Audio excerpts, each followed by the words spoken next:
Well so good morning, good afternoon and good evening to all of you. क्या हाल चाल है, कैसे हो आप सभी लोग? आई होप आप बहुत अच्छे होंगे और मैं भी बहुत अच्छा हूँ। तो चलिए दोस्तों, आज हम मिशन संभव जीएसटी रिवीजन में टॉपिक देखने वाले हैं डिमांड एंड रिकवरी।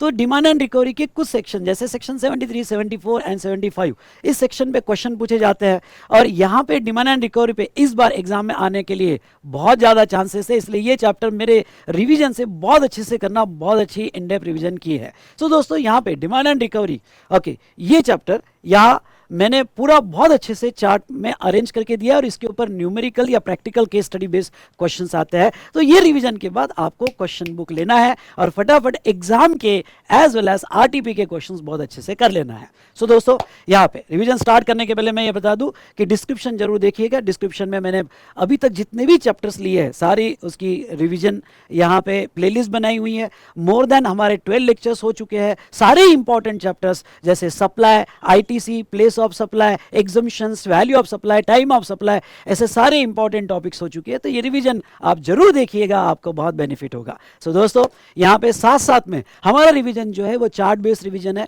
और चार्ट की पीडीएफ भी मैंने डिस्क्रिप्शन में वन स्टॉप सॉल्यूशन लिंक दी है, उसमें भी यहाँ पे चार्ट की रिवीजन दिया हुआ है। और मैं आपको ये कहना चाहूंगा कि रिवीजन देखने के पहले अमेंडमेंट्स जो है, अमेंडमेंट का लेक्चर आपने देख लिया होगा या फिर वो अमेंडमेंट का लेक्चर आप देख लीजिएगा, एटलीस्ट टॉपिक वाइज तो भी देख लीजिएगा, तो आपकी उसमें से अमेंडमेंट्स अच्छे से कवर हो जाएगी और रिवीजन हमारी चार्ट बुक के बेस पर कवर हो जाएगी। और दोस्तों, यहाँ पे डिस्क्रिप्शन में एक टेलीग्राम लिंक दिया हुआ है, वो टेलीग्राम लिंक आपको ज्वाइन करना है क्योंकि मेरे सारे अपडेट्स और एग्जाम के लिए जो भी सपोर्टिंग बातें हैं उसमें आएगी। You must have to join that Telegram link, okay, जो डिस्क्रिप्शन में दिया हुआ है। सो विशाल सर का ऑफिशियल चैनल आपको टेलीग्राम लिंक में टाइटल दिखेगा और आईडीटी ऑफिशियल चैनल, उसको ज्वाइन करना है। ओके, सारे अपडेशंस में उसमें देते रहूंगा जो एग्जाम के लिए बहुत इंपॉर्टेंट है। तो चलिए दोस्तों, यहाँ पे ओके स्टार्ट करते हैं हमारा रिवीजन।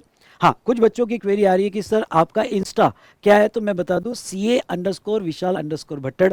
अगर आप कभी कभी इंस्टा यूज करते हो तो आप इसको ज्वाइन कर सकते हो। तो चलिए शुरू करते हैं हमारा revision on the topic demand and recovery. Done done done done, चलो चलिए तो टॉपिक शुरू करते हैं डिमांड एंड रिकवरी। इसका बहुत अच्छा चार्ट मैंने यहाँ निकाला हुआ है। ये चार्ट के फ्लो को हम देखेंगे, आपको कॉन्सेप्चुअली बहुत अच्छे से समझ जाएगा। ठीक है, चार्ट का फ्लो है तो कॉन्सेप्ट आप अच्छे से सॉल्व कर पाओगे। इसमें हमें क्या देखना है, इसमें सेक्शन 73, 74, 76, ये 3 ऐसे सेक्शन है जिसके अंदर शो कॉज नोटिस आती हैं। उसके बाद में 75। अब देखो, ये 73, 74 में जब एक्शन होगी तो वो एक्शन के क्या प्रिंसिपल होंगे, ये सेक्शन 75 में आएगा और बाकी अदर सेक्शंस में जो जो में इंपॉर्टेंट का होगा वो डिस्कशन हमें कर लेना है। और ये 2 पेजेस में पूरा चैप्टर यहाँ पे खत्म होने वाला है। ओके, तो देखिए magic of this chapter in 2 pages in my chart book. तो अब देखो यहाँ पे आपको याद होगा तो लास्ट इसमें मैंने असेसमेंट और ऑडिट सर्च और सीजर ये जो है यहाँ पे रिवीजन रिकॉर्ड करके दिया था और बहुत अच्छी रिवीजन मैंने कवर किया था, इन डेप्थ रिवीजन मैंने कवर किया था। अब मैं आपको यहाँ पे ये बता दूँ तो देखो, हमने देखा था असेसमेंट। असेसमेंट में अगर वो रजिस्टर्ड होगा, अनरजिस्टर्ड होगा, बेस जजमेंट असेसमेंट या फिर सेल्फ असेसमेंट, या अगेन रजिस्टर्ड ने रिटर्न नहीं फाइल किया तो best judgment assessment, provisional assessment. अब हम 73, 74 में मतलब ऑफिसर कब एक्शन लेता है थोड़ा मैं आपको बता दूं। अगर उसने अपनी एडमिनिस्ट्रेटिव पावर यूज़ की और ये एडमिनिस्ट्रेटिव पावर में आपने समझ लो रिटर्न फाइल कर लिया, रिटर्न में आपने सेल्फ असेसमेंट किया होगा या आपने प्रोविजनल असेसमेंट किया होगा। रिटर्न फाइल करने के बाद आपकी होती है स्क्रूटिनी। रिटर्न फाइल करने के बाद आपकी होती है स्क्रूटिनी कि आपने जो इन्फॉर्मेशन दी वो इन्फॉर्मेशन सही है नहीं है। और अगर उसमें डिस्क्रिपेंसीज मिलती है तो यहाँ से जन्म होता है फिर ओके 73, 74 और 74A एक सेक्शन है जो यहाँ पे मई 25 एग्जाम को अप्लीकेबल नहीं होगा, लेकिन जो जिसका अटेम्प्ट नवंबर 25 या ऑनवर्ड्स है उनको अप्लीकेबल हो जाएगा, तो अमेंडमेंट्स में आगे आ जाएगा। तो यहाँ पे 73, 74 में अब एक्शन ले सकता है अगर आपके रिटर्न में डिस्क्रिपेंसीज मिली। सीधी बात है कि भाई ये गलत दिख रही है, इन्फॉर्मेशन मैच नहीं हो रही है, डिस्क्रिपेंसीज मिल रही है, तो वो 73, 74 के अंदर में एक्शन जाएगी। अब मैं आपको एक बात बताता हूँ जो जनरली कोई नहीं बताता आपको, और वो क्या, ये इन डेप्थ में पढ़ने का थोड़ा ओके आपका इसमें फायदा हो जाता है। देखो, नाउ बात क्या है सेक्शन 63 की अगर हम बात करें तो सेक्शन 63 में जो हमने लास्ट टाइम देखा था या 62 में बेस्ट जजमेंट असेसमेंट होता है, तो इसकी केस जो है 73 74 में नहीं जाती है। ओके, इसमें ही ऑर्डर, इसमें ही नोटिस। ओके, पहले नोटिस आएगी फिर ऑर्डर आएगी, बेस्ट जजमेंट असेसमेंट ऑर्डर इसमें ही फिक्स हो जाएगा। हाँ, ऐसा हो सकता है कि 62 का बेस्ट जजमेंट असेसमेंट कब होता है? 62 का बेस्ट जजमेंट असेसमेंट जब आपने यहाँ पे जो है रिटर्न नहीं फाइल किए पर आप रजिस्टर्ड पर्सन हो, तो 62 का बेस जजमेंट असेसमेंट हो जाता है। इसके अंदर ही नोटिस 46 में नोटिस आती है और इसमें अंडर में सीधा सीधा ऑर्डर फाइनल हो जाता है। वो 73 74 के नोटिस में जाता ही नहीं है, इसमें इसके अंडर ही ऑर्डर फाइनल हो जाता है। लेकिन तुमने अगर 60 डेज में रिटर्न दे दिए तो हाँ, रिटर्न देने के बाद फिर स्क्रूटिनी होगी। रिटर्न आ गया कि फिर स्क्रूटिनी होगी, और स्क्रूटिनी में फिर से डिस्क्रिपेंसीज मिली तो फिर 73 74 में जाएगी। अदरवाइज 73 74 में ओके, यहाँ पे ये दो सेक्शन के में तो नहीं जाते, डायरेक्ट ऑर्डर यही फाइनल हो जाता है। और 73 74 की एक्शन डिपार्टमेंट कब लेता है? आपका डिपार्टमेंटल ऑडिट हुआ या स्पेशल ऑडिट हुआ, और ये डिपार्टमेंटल स्पेशल ऑडिट में अगर यहाँ पे ये पता चला कि टैक्स अवॉइडेंस हुआ या आईटीसी गलत लिया, ऑडिट में पता चला, तो वो केस में 73 74 की एक्शन होती है। या फिर यहाँ पे स्पेशल ऑडिट हुआ और टैक्स अवॉइडेंस से आईटीसी कम मिला, तो वो केस में सेक्शन 73 74 की यहाँ पे एक्शन ली जाती है। या एक्सेस टू बिजनेस प्रीमाइसेस होगा और डिस्क्रिपेंसीज मिले तो 73 74 की एक्शन होगी। या इंस्पेक्शन वगैरह होता है, सर्वे होता है और उसमें पता चला कि कुछ तो गड़बड़ है, तो वो केस में डिस्क्रिपेंसीज मिलती है तो नोटिस वगैरह इश्यू होती है। तो एक्चुअली 73 74 का जन्म जो है यहाँ पे 61 या स्क्रूटिनी असेसमेंट 64, या फिर जहाँ तक ऑडिट या इंस्पेक्शन सर्वे, इनके थ्रू 73 74 का जन्म होता है। तो अब आ जाते हैं 73 74 का।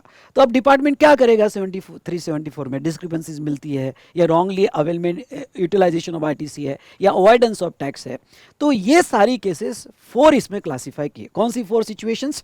पहला, नॉन पेमेंट ऑफ टैक्स, दूसरा शॉर्ट पेमेंट ऑफ टैक्स, तीसरा इरोनियस रिफंड, और फोर्थ रॉन्गली अवेलमेंट और यूटिलाइजेशन। ध्यान रखना, रॉन्गली अवेलमेंट और यूटिलाइजेशन ऑफ आईटीसी। तो ये 4 केसेस है। चलो अब मैं थोड़ा आपको ये समझाना चाहूँगा। पहले non payment of tax. Non payment of tax की केस क्या ली जाती है कि 2 इसमें सिचुएशन आती है। पहली सिचुएशन जो है कि तुमने कस्टमर से कलेक्ट ही नहीं किया, आई रिपीट, तुमने कस्टमर से कलेक्ट ही नहीं किया और गवर्नमेंट को भी नहीं दिया। ऐसा क्यों हो सकता है कि मैंने कस्टमर से नहीं लिया? क्योंकि हो सकता है कि आपको लगा कि ये ट्रांजैक्शन जीएसटी के स्कोप में आता ही नहीं है, ये सप्लाई ही नहीं है, और अगर ये सप्लाई नहीं है तो इसके ऊपर जीएसटी नहीं आएगा, इसलिए कस्टमर से भी ले लिया और गवर्नमेंट को भी नहीं दिया। दूसरा केस यहाँ पे कि तुमने कस्टमर से कलेक्ट किया लेकिन गवर्नमेंट को नहीं दिया। पर मैं आपको कहूँ क्या, तुमने कस्टमर से कलेक्ट किया और गवर्नमेंट को नहीं दिया, ओके, तो जनरली ये केस हैंडल होता है tax collected but not paid to the government, section 76 में। यहाँ पे जनरली ओके 73 74 की बात करें तो तुमने लिया भी नहीं और गवर्नमेंट को दिया भी नहीं। एक मेरे क्लाइंट के केस में आएगा कि उसने समझा कि एक्टिविटी एग्जम्प्ट है तो जीएसटी नहीं आएगा, कस्टमर को चार्ज नहीं किया और गवर्नमेंट को भी नहीं दिया। बाद में डिपार्टमेंट की जब स्क्रूटिनी हुई तब डिपार्टमेंट ने ट्रीट किया कि नहीं, ये तो टैक्सेबल है, इसको जीएसटी देना पड़ेगा, तो एक्शन 73 में हुई। या okay, short payment of tax. Short payment of tax मतलब क्या कि तुमने कलेक्ट किया लेकिन तुमने शॉर्ट कलेक्ट कर लिया। What is the difference between non payment और short payment? Okay, non payment में तुमने अज्यूम कर लिया कि भाई ये तो एग्जम्प्ट है या ये तो नॉन टैक्सेबल है या ये तो नील रेट है, और मिसअंडरस्टैंडिंग में या फिर तुमने जानबूझ के ओके वो टैक्स अवॉइड किया और टैक्स अवॉइड करके गवर्नमेंट को नहीं दिया। दूसरी बात, शॉर्ट पेमेंट ऑफ टैक्स क्या कहता है? शॉर्ट पेमेंट ऑफ टैक्स ये कहता है कि तुमने सप्लाई ट्रीट कर दिया, टैक्सेबल ट्रीट किया, पर 2 फैक्टर की वजह से शॉर्ट पेमेंट हुआ। सर ये 2 फैक्टर कौन से? एक वैल्यू और दूसरा रेट। ओके, आपने वैल्यू कम बता दी, ओके और कम वैल्यू पे आपने जीएसटी दे दिया, मतलब आपने सेक्शन 15 रीड विथ रूल 27 28 29 30 31 के हिसाब से वैल्यूएशन नहीं किया। जो चीज़ ऐड करनी चाहिए, थर्ड पार्टी पेमेंट ऐड करना था, इंसिडेंटल एंसिलरी ऐड करना था, सब्सिडी ऐड करना था, इंटरेस्ट ऐड करना था, और तुमने नहीं किया तो शॉर्ट पेमेंट कर दिया। या रूल के हिसाब से ओपन मार्केट वैल्यू लेनी थी, तुमने सही ढंग से ली नहीं, ओके, तो ऐसे सिचुएशन में शॉर्ट पेमेंट हो गया। या रेट, जहाँ 28% का रेट था वहाँ 18 ले लिया भाई साहब, ओके, जहाँ 18 था वहाँ 5% ले लिया, तो शॉर्ट पेमेंट कर दिया, इसको कहते हैं हम शॉर्ट पेमेंट। इरोनियस रिफंड, अब रिफंड चैप्टर हमने देखा, रिफंड चैप्टर में पूरी प्रोसीजर फॉलो की और आपने रिफंड ले लिया, बाद में पता चला कि तुमने तो बर्डन पास ऑन किया है, तुमको रिफंड मिलना ही नहीं चाहिए था, या तुमने फ्रॉडुलेंट डॉक्यूमेंट्स दिए और फ्रॉडुलेंट डॉक्यूमेंट्स देके रिफंड ले लिया, तो उसको कहा जाता है इरोनियस रिफंड। दिया गया रिफंड इरोनियस है, गलत है, उसको हम कहते हैं इरोनियस रिफंड। और एक जो सबसे ज्यादा आज नोटिस आ रही है, रॉन्गली अवेलमेंट और यूटिलाइजेशन ऑफ आईटीसी। अब रॉन्गली अवेलमेंट मतलब क्या कि तुमने सेक्शन 16 फॉलो नहीं किया, 17 फॉलो नहीं किया। 16 में आपके पास ओके इनवॉइस होना चाहिए, डॉक्यूमेंट्स होना चाहिए, सेकंड जीएसटीआर 1 और 2A में सॉरी 2B में अपडेट हो जाना चाहिए, सामने वाले ने पे कर देना चाहिए, और आपने डिप्रिसिएशन क्लेम नहीं करना चाहिए, टाइम लिमिट में क्लेम करना चाहिए, नंबर ऑफ कंडीशंस थी। 17 में ब्लॉक क्रेडिट था, ब्लॉक क्रेडिट का गलती से क्रेडिट ले लिया, एग्जम्पशन का गलती से क्रेडिट ले लिया, रॉन्गली अवेल किया भाई साहब, यूटिलाइजेशन दूर की बात, गलत ही क्लेम कर दिया तुमने।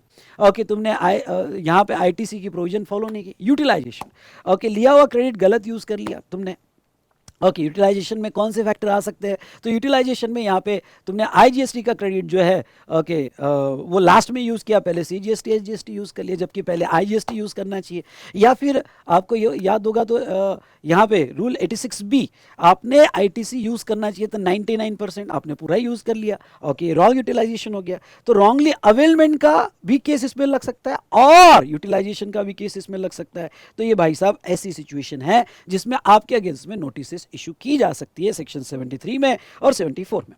अब देखो चीजें होती है, non payment, non short payment, erroneous refund, wrongly availment of ITC, ये चीजें होती है। ओके पर गवर्नमेंट ने इस चीज में दो पार्ट में डिवाइड कर दिया। अब गवर्नमेंट ने दो पार्ट में किस में डिवाइड किया, पहला जो गवर्नमेंट ने कहा कि भाई ये गलती हुई है पर बोनाफाइड इंटेंशन था, उसमें फ्रॉड का इंटेंशन नहीं था। ओके फ्रॉड का नहीं, मिसलीडिंग ऑफ फैक्ट्स नहीं, सप्रेशन ऑफ फैक्ट्स नहीं, ओके बस अब बोनाफाइड इंटेंशन था, हो गई चीज। ओके तो वो केसेस हुआ है, लेकिन other than wilful misstatement, suppression of facts है, अदर देन फ्रॉड हुआ है।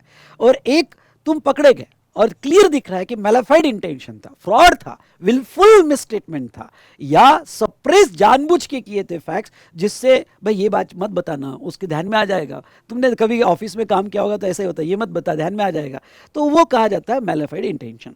तो अगर यहाँ पे सेक्शन 73 या 74 ओके इसमें अगर देखा जाए तो 73 74 में एक छोटा सा डिफरेंस है, यहाँ बोनाफाइड इंटेंशन है या मैलाफाइड इंटेंशन है, ये depends on facts and circumstances of the case. अब जैसे मेरे क्लाइंट का केस जब लगा था तो हमने प्रूव किया था कि भाई ये बोनाफाइड मिस्टेक हुई है, पर बोनाफाइड मतलब कैसे प्रूव किया था कि देखो हमने इनकम टैक्स में वो ट्रांजैक्शन बताया, बुक्स में भी बताया, पर ठीक है ना, हमने इंटरप्रिटेशन लिया कि भाई ये नॉ एग्जम्प्ट है।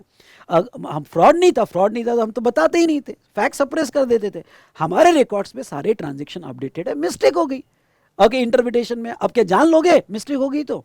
और मैलाफाइड इंटेंशन मतलब फ्रॉड किया, सप्रेस कर दिया, ट्रांजैक्शन ही नहीं बताया, कैश में धंधा कर लिया या उसको विंडो ड्रेसिंग कर लिया।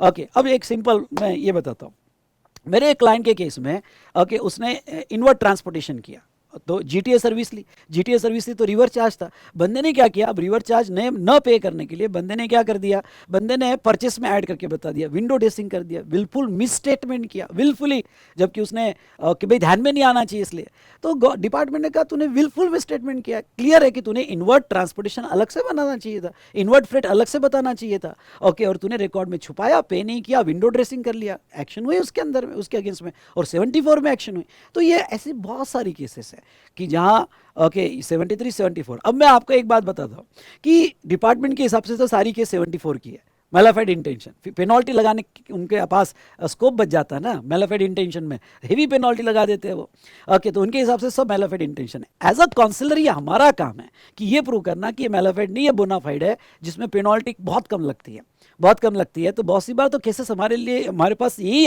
इसके लिए आती है कि केस 74 का नहीं है 73 का प्रूव करो, 73 का अगर प्रूव हो जाता है ओके तो फिर यहाँ पे टाइम पीरियड में भी बेनिफिट मिल जाता है, और यहाँ पे जहाँ तक देखा जाए तो बोनाफाइड इंटेंशन में पेनल्टी भी कम लगती है। तो चलो सबसे पहले 73 देखते हैं, 73 का फ्लो देखते हैं, वैसा ही फ्लो 74 का है, और ये चार्ट डेफिनेटली आपको बहुत हेल्प करेगा। तो are you ready? Yes come on. तो यहाँ पे 73 अगर बात करें, सेक्शन के सीक्वेंस से जाने के बजाय आप कोई थेरोटिकल क्वेश्चंस आपको नहीं आने वाले हैं, प्रैक्टिकल क्वेश्चंस आने वाले हैं, तो कॉन्सेप्ट को समझ लेना। सबसे पहले बात करते हैं 70 यहाँ पे, और वो बात करते हैं 73(1). अब 73(1) कहता है कि अगर आपका non payment, short payment, erroneous refund, wrongly availment और यूटिलाइजेशन ऑफ आईटीसी होता है, तो आपको सबसे पहले हमारा डिपार्टमेंट 73(1) में शो कॉज नोटिस देगा, issue of show cause notice. Okay show cause notice कैसा रहेगा? पहली बात तो ये शो कॉज नोटिस की टाइम लिमिट है, time for issue of show cause notice, मतलब इतने दिन में नोटिस आई तो डिपार्टमेंट मेरे से टैक्स कलेक्ट कर सकता है। अगर ये टाइम पीरियड निकल गया तो वो टाइम बाद नोटिस कहा जाएगा, और अब तो भगवान भी आ जाए ओके, या हमारे इंडिया के प्राइम मिनिस्टर भी आ जाए तो भी वो टैक्स कलेक्ट नहीं हो सकता, हम तो बच गए। इसलिए ऐसा समझो कि अगर बोनाफाइड इंटेंशन से कोई मिस्टेक हुई हो और ये टाइम पीरियड में नोटिस नहीं आ गया तो अब बच गए, अब तो भगवान भी तुम्हारे से टैक्स नहीं ले सकता। तो टाइम लिमिट क्या है? Show cause notice is 3 months before the last day of due, यानी डिमांड ऑर्डर का जो टाइम पीरियड है वहां से 3 महीने पहले नोटिस आ जानी चाहिए। Now that is 2 years and 9 months from the due date of, D मतलब ड्यू डेट, डी मतलब due date of annual return. चलो इसको मैं थोड़ा आपको ऐसा समझाता हूँ, ठीक है। ये एक एग्जाम्पल लेते हैं।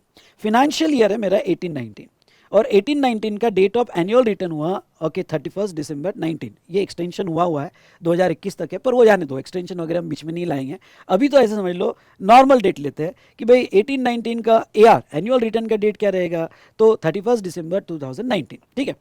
तो अब जो एनुअल रिटर्न की ड्यू डेट थी, जिस दिन फाइल किया वो नहीं, जो ड्यू डेट थी, अब इस फिनेंशियल ईयर में कोई अगर ट्रांजैक्शंस पता चलते हैं कि तुमने शॉर्ट पेमेंट नॉट पेमेंट की है, पता चलते हैं डिपार्टमेंट को, तो डिपार्टमेंट को ये एनुअल रिटर्न फाइल होने के बाद टाइम दिया, इतने दिन में डिपार्टमेंट को पता होना चाहिए।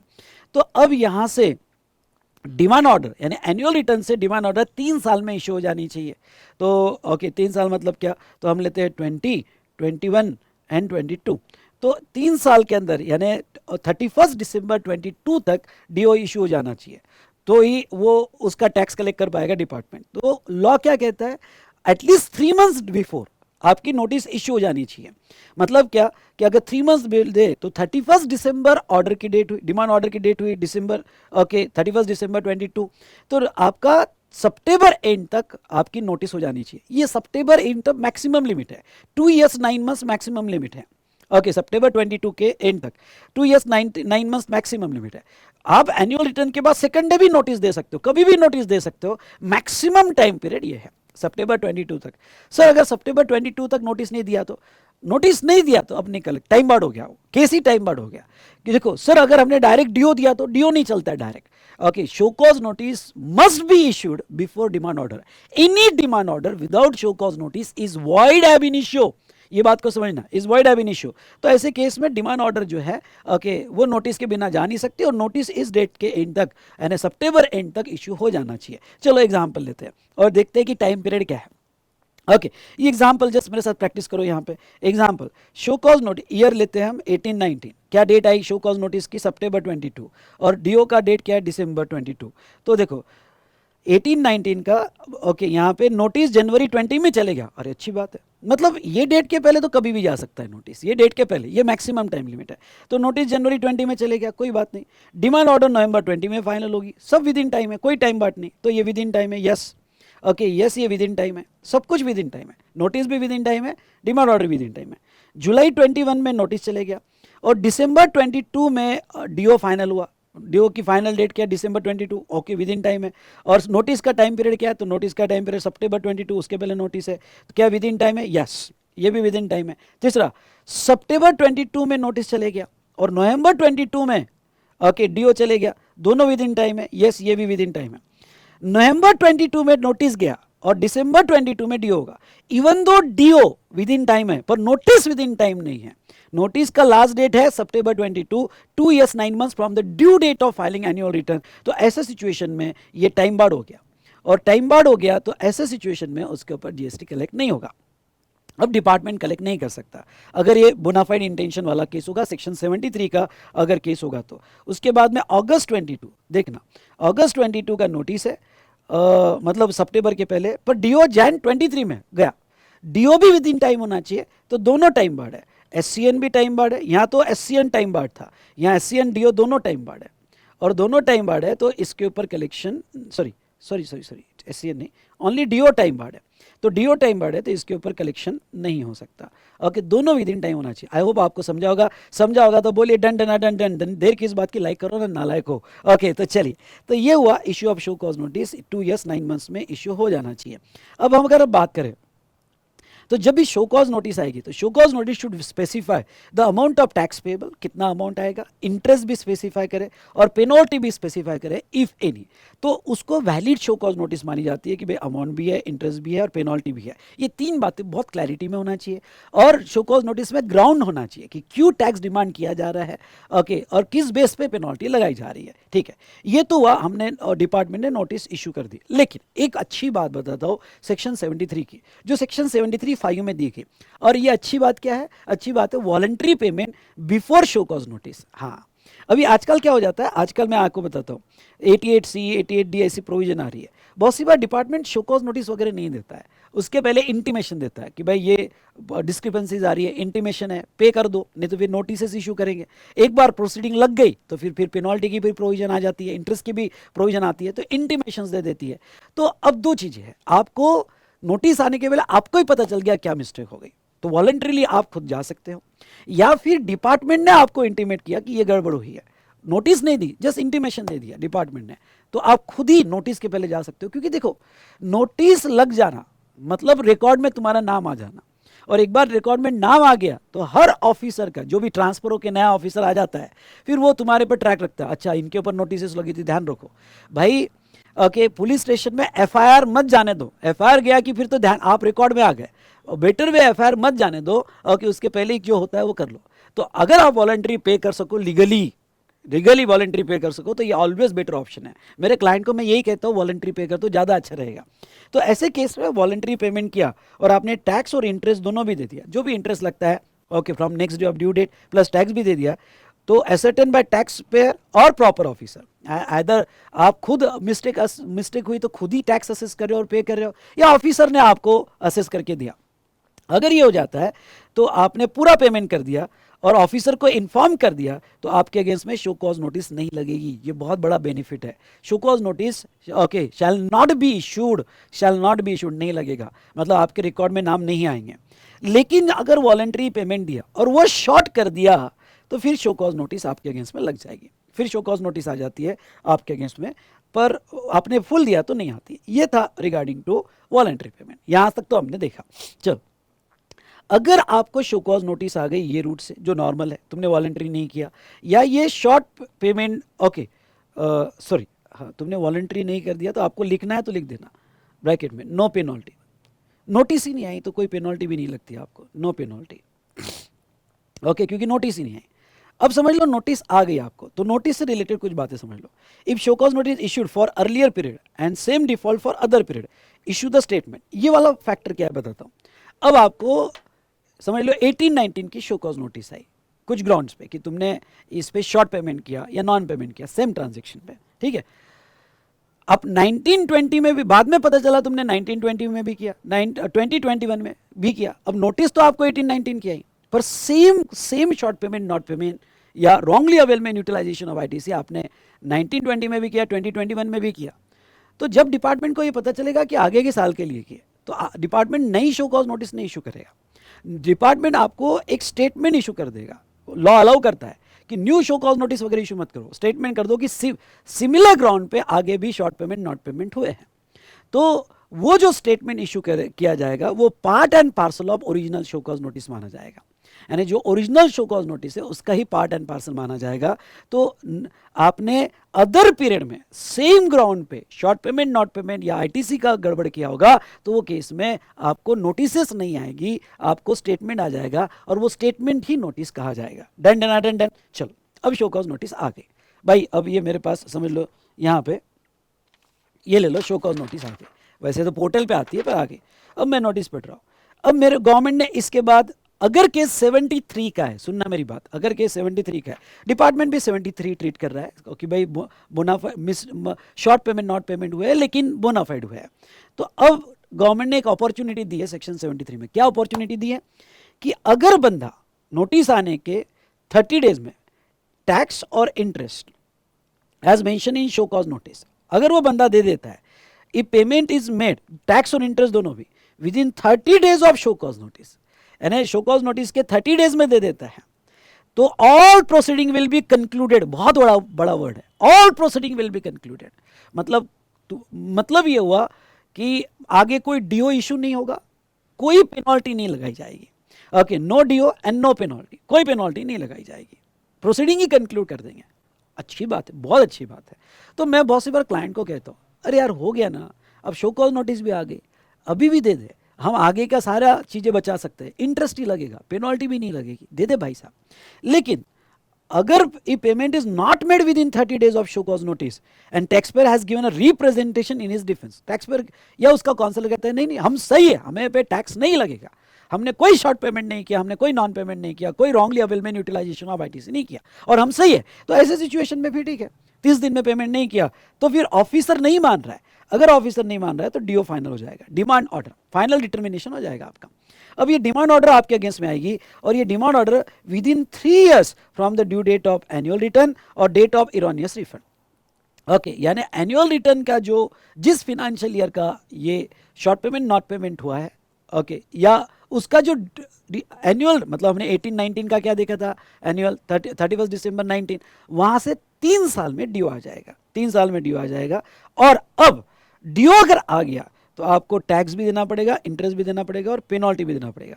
और पेनल्टी कितनी देना पड़ेगा, तो पेनल्टी आपको देना पड़ेगा 10% ऑफ टैक्स, ज़्यादा नहीं, 10% ऑफ टैक्स और 10,000 विच एवर इज हायर, ये आपकी पेनल्टी होगी, ये आपकी पेनल्टी होगी 10% ऑफ टैक्स और ₹10,000 विच एवर इज हायर।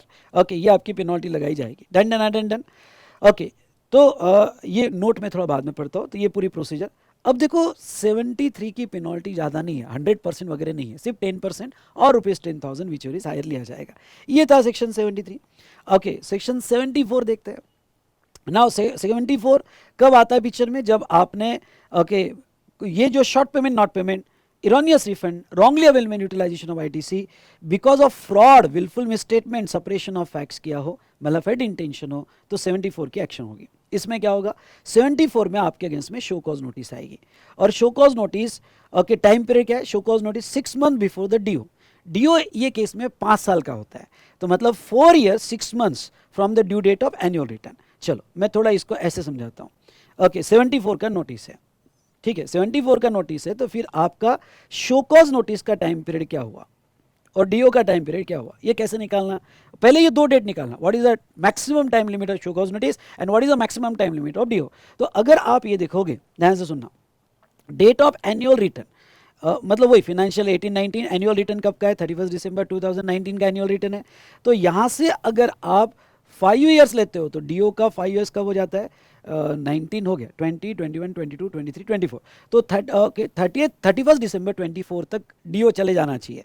तो उसके 6 महीने पहले यानी जून, ओके अप्रैल में जनवरी फरवरी मार्च अप्रैल में जून, 6 महीने पहले तक नोटिस का टाइम पीरियड है, ये मैक्सिमम टाइम पीरियड, इसके पहले तो कभी भी दो, पर ये मैक्सिमम टाइम पीरियड है। तो अब ये ध्यान रखना, नोटिस का टाइम पीरियड जून 24 है, डीओ का टाइम पीरियड दिसंबर 24 है। नोटिस जो है जैन 22 में चलेगी, नवंबर 22 में डीओ भी हो गया, विद इन टाइम लिमिट है, यस। जुलाई 23 में नोटिस चले गई, नोटिस जुलाई 23 में गई, क्या जून 24 के पहले गई, यस।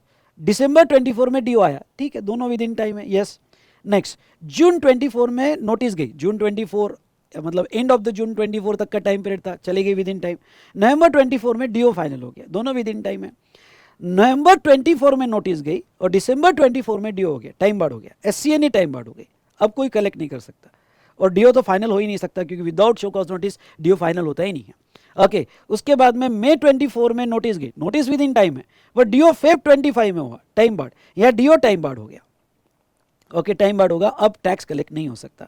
तो ये सिमिलर ग्राउंड पे मैंने आपको एक्सप्लेन किया कि ये यहाँ पे जो टाइम लेना है, दोनों देखो इतना अच्छा चार्ट बनाया कि यहाँ पे अगर आप देखोगे तो वहीं दिख जाएगा 2 years 9 months, यहाँ दिख जाएगा 4 years 6 months, यहाँ पे डीओ का टाइम पीरियड ओके 3 years होता है या 5 years होता है। और आप जब शो कॉज नोटिस दोगे तो amount of tax, okay tax कितना है, इंटरेस्ट कितना है और पेनल्टी 100% लगाने का आपको रीज़न पूछा जाएगा कि क्यों ना हम 100% पेनल्टी लगाए, पेनल्टी से डिस्काउंट मिलता है पर क्यों ना 100% पेनल्टी लगाए। डन डन डन डन, ये तो था आपके अगेंस्ट में नोटिस आ गई। क्या ये फ्रॉड वाली नोटिस को, सुनना मेरे वर्ड्स, फ्रॉड वाली नोटिस को आप रोक सकते, बिल्कुल रोक सकते। फ्रॉड वाली नोटिस को कैसे रोक सकते हैं, तो ओके वॉलंटरी पेमेंट करके। सर हमने फ्रॉड करने के बाद भी वॉलंटरी पेमेंट ऑप्शन अलाउड है, हाँ अलाउड है, अलाउड है, गवर्नमेंट कहती है वॉलंटरी पेमेंट कर सकते हो, बस टैक्स और इंटरेस्ट दे दो, okay, as determined by tax payer या प्रॉपर ऑफिसर। तो ये केस में पेनल्टी 15% ऑफ टैक्स ही लगेगी।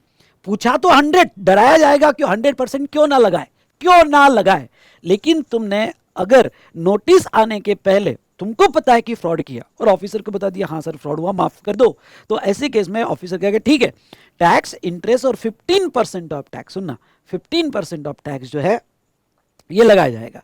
तो ये जो 15% ऑफ टैक्स आपके अगेंस्ट में पेनल्टी लगाई जाएगी और ये पेनल्टी आपको पे करना पड़ेगा, ज़्यादा नहीं है, 15% देके छूट जाओगे। अब ये वॉलंटरी पेमेंट शॉर्ट पेमेंट हो गया और फुल पेमेंट तुमने पूरा कर दिया, तो show cause notice shall not be issued. अब नोटिस नहीं है, फ्रॉड करने के बाद भी तुम्हारा रिकॉर्ड में नाम नहीं आएगा, नालायक हो, शो कॉज नोटिस इशू नहीं होगी। लेकिन अगर वही शॉर्ट कर दिया तो फिर आपके अगेंस्ट में नोटिस आ जाएगी। एक बार नोटिस आ गई, अब क्या करें सर, क्लाइंट आ गया, नोटिस आ गई, अब क्या करें, नोटिस आ गई तो आप टैक्स और नोटिस आने के बाद भी टैक्स और इंटरेस्ट पे करने को रेडी हो, और वो 30 डेज में देने को रेडी हो from the show cause notice, तो आपको टैक्स, इंटरेस्ट और पेनल्टी 25% ऑफ टैक्स देनी पड़ेगी। तो यहां देखो, दोनों में अगर आप कंपेयर करो, चार्ट बहुत ही अच्छा है, दोनों में कंपेयर करो तो यहां पेनल्टी नहीं है, पर यहां पे गवर्नमेंट कहती है भाई 25% तो लगाएंगे, फ्रॉड का इंटेंशन था, तो वॉलंटरी दे देते हो तो 15%, अगर नोटिस के 30 डेज में देते हो तो 25% of tax, 25% of tax penalty लगेगी और सारी प्रोसीडिंग कंक्लूड हो जाएगी। बाकी मतलब डीओ नहीं, बाकी कोई भी प्रोसीडिंग फ्रॉड की तुम्हारे अगेंस्ट में नहीं होगी। लेकिन अगर आप 30 डेज में नहीं देते हो, अपने डिफेंस में रिप्रेजेंटेशन रखते हो, तो ऑफिसर डीओ दे देगा आपको। डीओ कितने दिन में देगा, 5 ईयर्स। कहाँ से 5 years, due date of annual return और डेट ऑफ इरॉनियस रिफंड। अगर उसने डीओ दे दिया तो आपको टैक्स, इंटरेस्ट और 100% पेनल्टी लग जाएगा। लेकिन यहाँ पे भी गवर्नमेंट क्या कहती है, देखो गवर्नमेंट यहाँ पे भी कहती है कि अगर डीओ भी आ गया हो, उसके बाद में भी अगर बंदा यहाँ पे 30 डेज ऑफ डीओ, सुनना 30 डेज ऑफ डीओ में पैसा दे देता है तो पेनल्टी 30 डेज ऑफ डीओ में पैसा दे देता है तो पेनल्टी 50% ही लगेगा। क्योंकि देखो गवर्नमेंट ने इतनी सारी स्कीम क्यों दी है 74 में, इसलिए दी है कि गवर्नमेंट का ऑब्जेक्ट पेनल्टी लगाना नहीं है, गवर्नमेंट का ऑब्जेक्ट है टैक्स रेवेन्यू करना, पर फ्रॉड होगा तो भी पेनल्टी लगाएंगे। और दूसरा, एक झटके में पूरा बकरा नहीं काटना है, गवर्नमेंट को अंडे लेना है, वो उसको जिंदा रखना है, वो टैक्स देगा फ्यूचर में। तो गवर्नमेंट उसके बाद भी चांस दे रही कि डीओ आ गया और तू 30 दिन में देता है तो हम तेरे को पेनल्टी 50% ऑफ टैक्स लगाएंगे। लेकिन 30 दिन में नहीं देता है, तू अपील में जा रहा है या बाकी चीजें कर रहा है, तो फिर पेनल्टी 100% ऑफ टैक्स लगाई जाएगी। Done done done done. What is the difference between this two things, ये वाला और ये वाले में क्या है। यहां एक बार डीओ आ गया, मेरी बात सुनना, यहां एक बार डीओ आ गया तो पेनल्टी फिक्स है 10% ऑफ टैक्स या 10,000। तो देखो नीचे लिए important note, under section 73 like section 74 benefit not available after DO, okay, penalty 10% और 10,000 which is mandatory payable irrespective of the fact that whether payment is made in 30 days or not। मतलब यहां जो benefit दिया 30 days में due आने के बाद, वो बेनिफिट यहां नहीं है भाई साहब, यहां आपको जो है ओके वो पे करना ही पड़ेगा पेनल्टी। यहां पे पहले बेनिफिट है, वॉलंटरी में नो पेनल्टी, नोटिस के 30 दिन में नो पेनल्टी, जबकि यहां पे वॉलंटरी में 15% पेनल्टी, नोटिस के 30 डेज में 25% पेनल्टी। लेकिन यहां एक तीसरा बेनिफिट दिया जो यहां नहीं है, जो यहां नहीं है, ठीक है। तो ये था। अब नीचे कुछ इंपॉर्टेंट नोट, जहां हमने लिखा है all proceeding in respect of the said notice shall not includes proceeding under section 132, 129, 130, ये बड़ा इंपॉर्टेंट है। अब मैं बताता हूँ, मैंने देखो दो जगह लिखा है कि all proceeding shall be concluded, ये ऊपर लिखा है all proceeding shall be concluded, या इधर लिखा है all proceeding shall be concluded. Okay, proceeding conclude कर दी जाएगी, या फिर तुमने 50% दे दिया, 50% दे दिया तो यहाँ पे भी प्रोसीडिंग कंक्लूड कर दी जाएगी। लेकिन नीचे एक प्रोविजन कहती है कि ऑल प्रोसीडिंग में सेक्शन 132, 129, 130 की प्रोसीडिंग नहीं आएगी, मतलब वो कंक्लूड नहीं मानी जाएगी। मतलब क्या, मतलब ये है, आगे 129, 130 में पढ़ा होगा कि अगर आपके गुड्स डिटेन किए होंगे इन ट्रांसिट या प्रीमाइसेस में liable to confiscation goods seize किए होंगे तो वो प्रोसीडिंग कंटिन्यू रहेगी, या 132 में इम्प्रिजनमेंट की प्रोसीडिंग होगी तो वो कंटिन्यू रहेगी, उससे बेनिफिट नहीं मिलेगा। उसके अलावा बाकी प्रोसीडिंग कंक्लूड हो जाएगी।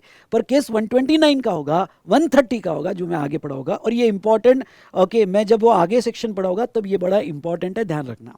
तो वो प्रोसीडिंग कंक्लूड नहीं मानी जाएगी, वो प्रोसीडिंग कंटिन्यू रहेगी, मैंने आगे भी कवर किया हुआ है। Proceeding against main person have been concluded under 73 74 या 74 ए अभी नहीं है, ए नवंबर से अप्लीकेबल होगा। The proceeding against all person liable to pay penalty under 122 125 shall be deem to be completed. ये भी अच्छा है, ये स्टार करना, हाईलाइट करना।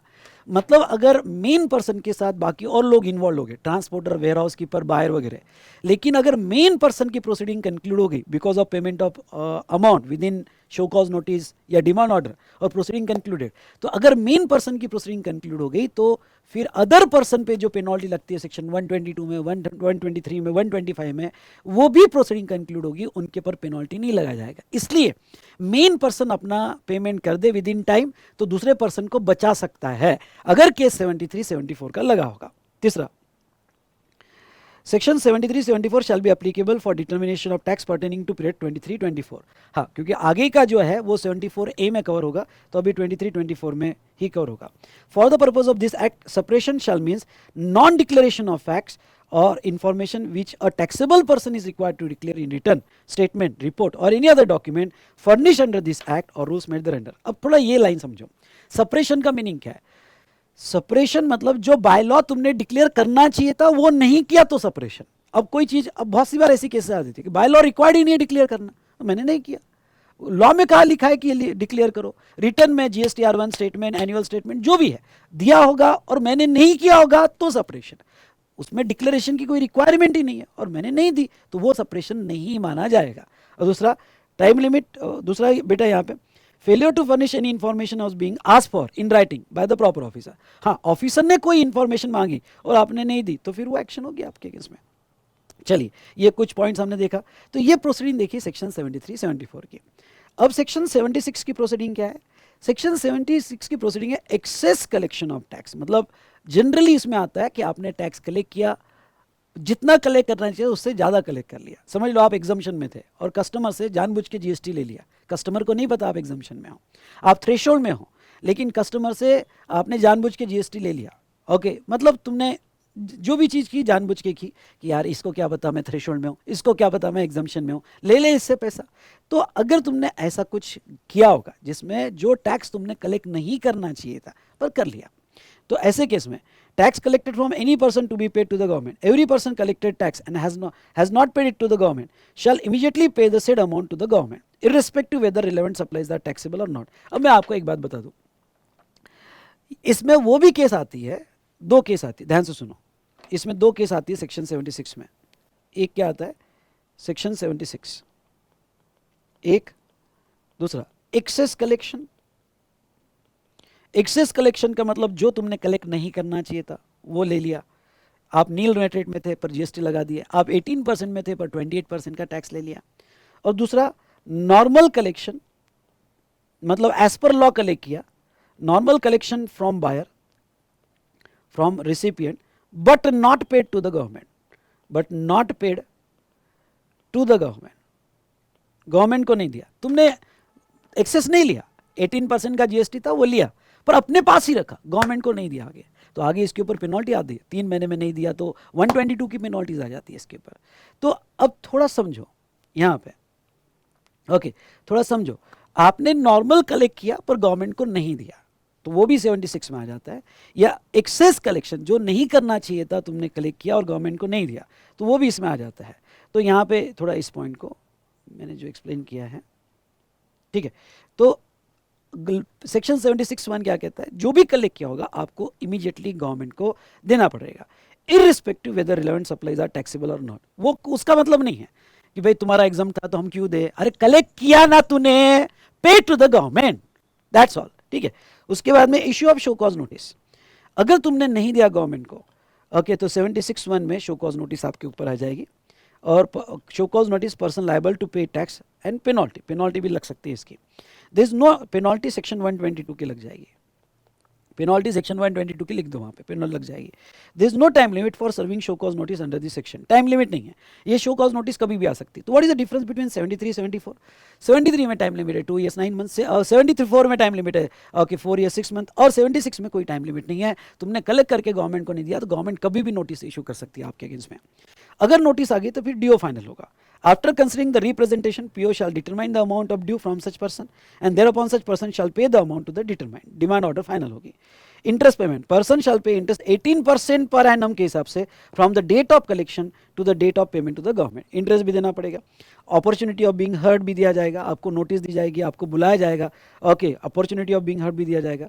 Demand order with in 1 year from the show cause notice, ये ध्यान रखो, शो कॉज नोटिस का टाइम लिमिट नहीं है, वो 2 साल बाद, 3 साल बाद, 10 साल बाद भी आ सकता है, 20 साल बाद भी आ सकता है, शो कॉज नोटिस का टाइम पीरियड नहीं है। हाँ, पर शो कॉज नोटिस कलेक्शन की आ गई 76 की, तो वहां से 1 साल के अंदर आपको जो है, सुनना, 1 साल के अंदर आपको जो है डीओ फाइनल करना पड़ेगा। पीरियड ऑफ स्टे एक्सक्लूडेड, हाँ, अगर कोई कोर्ट से पीरियड लाया होगा, स्टे लाया होगा, तो वो स्टे का पीरियड वो 1 ईयर के कैलकुलेशन से एक्सक्लूड होगा। सर एक्सक्लूड होगा का मतलब, समझ लो मेरे पास 1 साल है नोटिस से डीओ फाइनल करने का, तुमने 3 महीने का स्टे लाया, तो मुझे 3 महीने और एक्स्ट्रा मिल जाएंगे। एक्सक्लूडेड मतलब ये 3 महीने छोड़कर 1 साल, ऐसा बोलेगा, 3 महीने छोड़कर पूरा 1 साल मिलेगा आपको, तो उतना 3 महीने और एक्स्ट्रा मिल जाएगा for DO. Order must be speaking order, मतलब क्लियर ऑर्डर होना चाहिए, रिलेवेंट फैक्ट्स और बेसिस ऑफ हिज डिसीजन, कि भाई क्लियर कि क्यों एक्सेस कलेक्शन हुआ, कैसे हुआ, और तुमने गवर्नमेंट को नहीं दिया, उसमें क्लियर ऑर्डर होना चाहिए।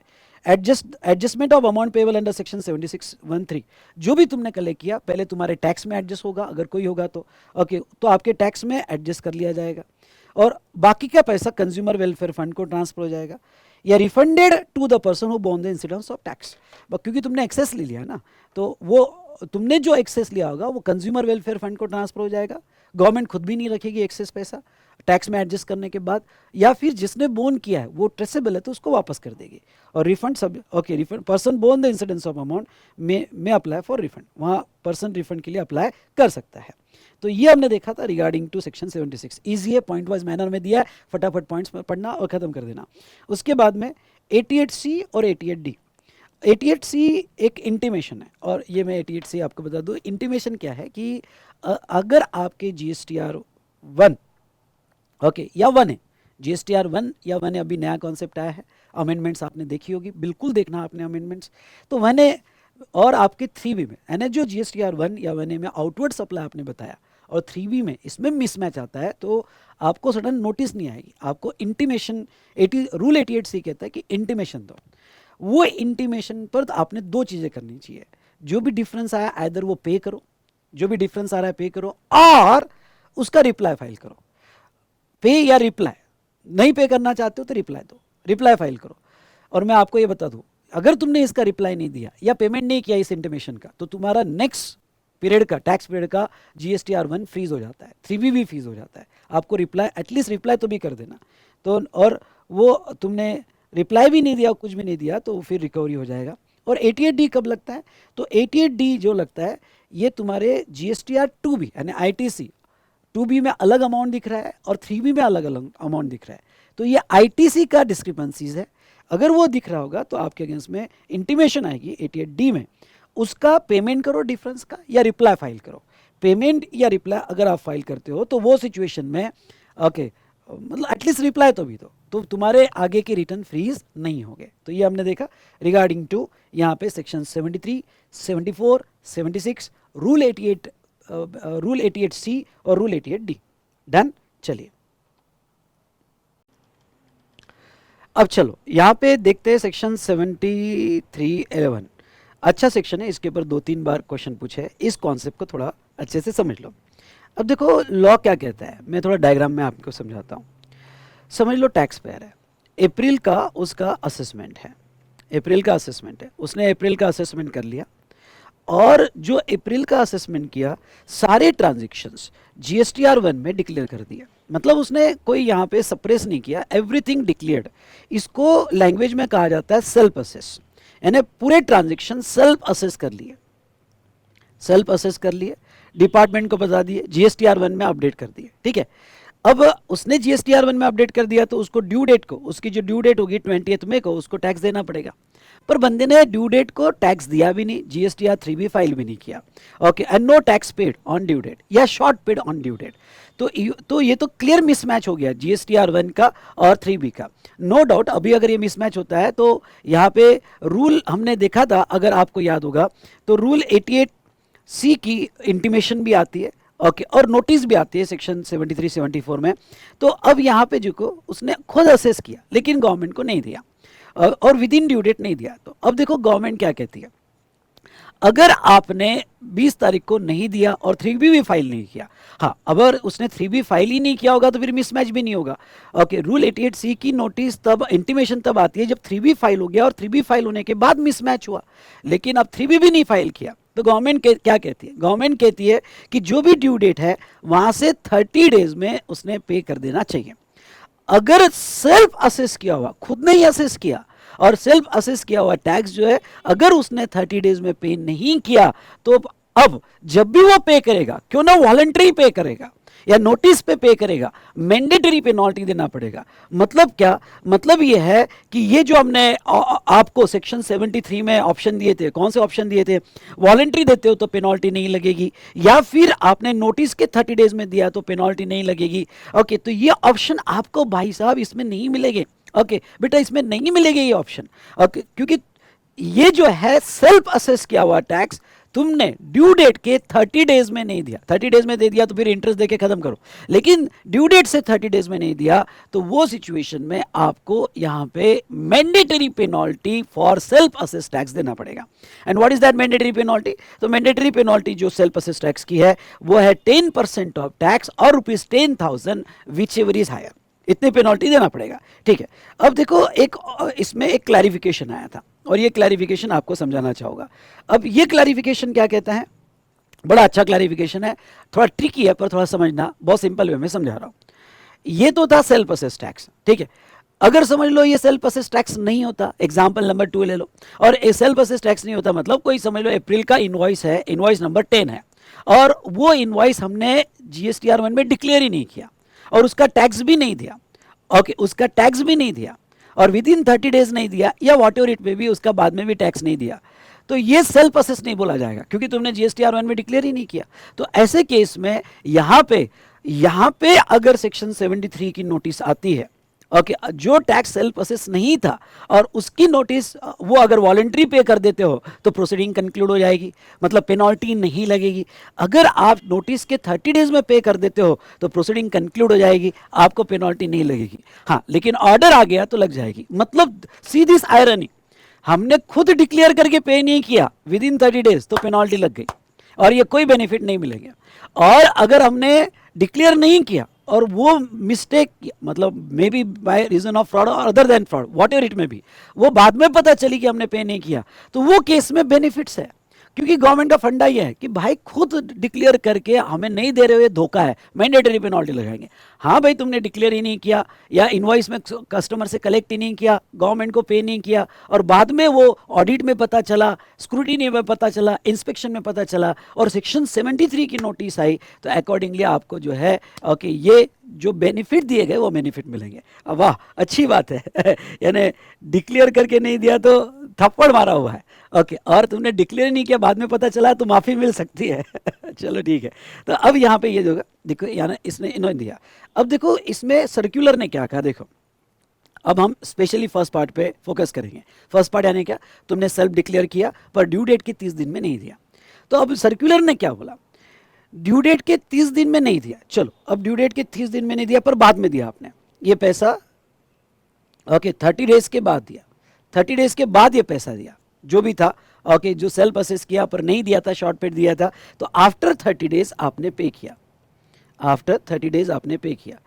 तो अब गवर्नमेंट क्या कहती है, अगर 30 दिन बाद भी दिया होगा लेकिन शो कॉज नोटिस के पहले दिया होगा, यानी आपके अगेंस्ट में शो कॉज नोटिस नहीं आई, कोई प्रोसीडिंग इन्वोक नहीं हुई, सेक्शन 73 की कोई 73 की नोटिस नहीं आई आपको, 74 की नोटिस नहीं है आपको, तो बियॉन्ड 30 डेज दिया होगा पर नोटिस आने के पहले दे दिया होगा तो भी पेनल्टी नहीं लगेगी, सिर्फ इंटरेस्ट लगेगा। सुनना मेरी बात एक बार फिर से, 30 डेज के बाद दिया होगा आपने और नोटिस आने के पहले दे दिया होगा तो भी पेनल्टी नहीं लगेगी, सिर्फ टैक्स और इंटरेस्ट लगेगा। लेकिन अगर नोटिस आ गई और नोटिस मतलब प्रोसीडिंग सेक्शन 73 की इन्वोक हो गई और उसके बाद दिया हो तो फिर पेनल्टी आपको देनी पड़ेगी। ओके, फिर आपके पास कोई ऑप्शन नहीं है। तो इन सिंपल वर्ड थोड़ा ये समझो, मैंने चार्ट में दिया देखो, okay short payment not payment of tax within due date read with circular number 76/50/2018 if tax is self assess and declare in GSTR1 but not paid within 30 days of the due date of return. Okay, मतलब due date से 30 days में नहीं दिया। If GSTR 3B is filed with payment of tax and interest after 30 days of due date of return, but before issue of show cause notice, आपके against में notice नहीं आई है, इवन दो बियॉन्ड 30 डेज आप दे रहे हो पर notice नहीं आई है, और आपने जीएसटीआर 3B भी फाइल कर दिया है और आपके अगेंस्ट में नोटिस नहीं आई है, तो आपको सिर्फ टैक्स देना पड़ेगा, इंटरेस्ट देना पड़ेगा और लेट फी जो होगी वो देनी पड़ेगी। पर इसको नीचे वाले को बॉक्स करना, 7311 की पेनल्टी नहीं लगेगी। क्योंकि यहाँ सीबीआईसी सर्कुलर क्या कहता है, सीबीआईसी सर्कुलर ये कहता है कि सेक्शन 7311 इन्वोक तभी होगा जब 73(1) में एक्शन होगी। हम कौन सा सेक्शन में पेनल्टी लगा रहे हैं, सेल्फ असेस टैक्स पे 7311, तो 7311 इन्वोक ही तब होगा जब 1 की नोटिस जाएगी। ठीक है ना, 30 दिन से ज्यादा हो गए, पर वो बंदे ने 3B भी फाइल कर दिया, पेमेंट भी कर दिया है। अब वो बंदे ने 3B भी फाइल कर दिया और पेमेंट भी कर दिया है और नोटिस 73(1) की इन्वोक ही नहीं हुई। अगर वो इन्वोक ही नहीं होती है तो 73(1) की, तो 7311 में हम पेनल्टी लगा ही नहीं सकते क्योंकि है तो पार्ट 73 का ही। तो यहां पे ये बहुत बड़ा बेनिफिट है, इसके ऊपर क्वेश्चन आए हुए, ध्यान से देखना। दूसरा, अगर सेक्शन 73 की प्रोसीडिंग इन्वोक हो गई, मतलब आपका पेमेंट 30 दिन बियॉन्ड 30 डेज के बियॉन्ड चले गया, आपने नहीं दिया और आपका 3B और पेमेंट के पहले नोटिस आ गई और वो सेक्शन 73 की आ गई, तो फिर 7311 का आपको जो है मैंडेटरी पेनल्टी लगेगा। अरे सर, लेकिन आपने कहा था ना कि नोटिस के 30 डेज में दे दो तो हम पेनल्टी बचा सकते हैं। वो सेल्फ असेस टैक्स के लिए बेनिफिट नहीं है, वो उस टैक्स के लिए जो तो आपने सेल्फ असेस नहीं किया और बाद में पता चला। हम स्पेशली किसकी बात कर रहे हैं, सेल्फ असेस टैक्स में अगर आपको 73 की नोटिस आ गई तो कोई बेनिफिट नहीं मिलेंगे, आपको mandatory penalty okay 10% of tax और 10,000 वो देनी पड़ेगी। तो ये मैंडेटरी पेनल्टी है और ये आपको देनी पड़ेगी। डन डन डन डन, ये अच्छे से पढ़ना और इससे रिलेटेड क्वेश्चंस आप क्वेश्चनर से ओके यहाँ पे देख लेना। ठीक है, डन। तो ये हुई रिगार्डिंग टू सेक्शन 7311, एक अच्छा डिस्कशन मैंने चार्ट फॉर्म में यहाँ पे किया। तो चलो, हमने कौन कौन से सेक्शन देख लिए, 73, 74, 76। अब देखो सेक्शन 73, 74 का जब शो कॉज नोटिस और डिमांड ऑर्डर आता है तो यहाँ पे एक सेक्शन फॉलो किया जाता है और 75 determination of tax, general provision, general principles क्या होते हैं जब आप सेक्शन 73, 74 में डिमांड ऑर्डर इशू करते हो। तो ये सारे पॉइंट्स अच्छे से पढ़ के जाना, इसके ऊपर 1-2 मार्क के स्मॉल क्वेश्चंस या फिर एमसीक्यू क्वेश्चंस आ सकते हैं।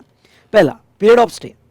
ओके, देखो period of stay, if issuance of show cause notice और demand order is stayed by court और appellate tribunal excluded from the period of show cause notice और demand of fraud और other than fraud under section 74, 70, एक minute, इसको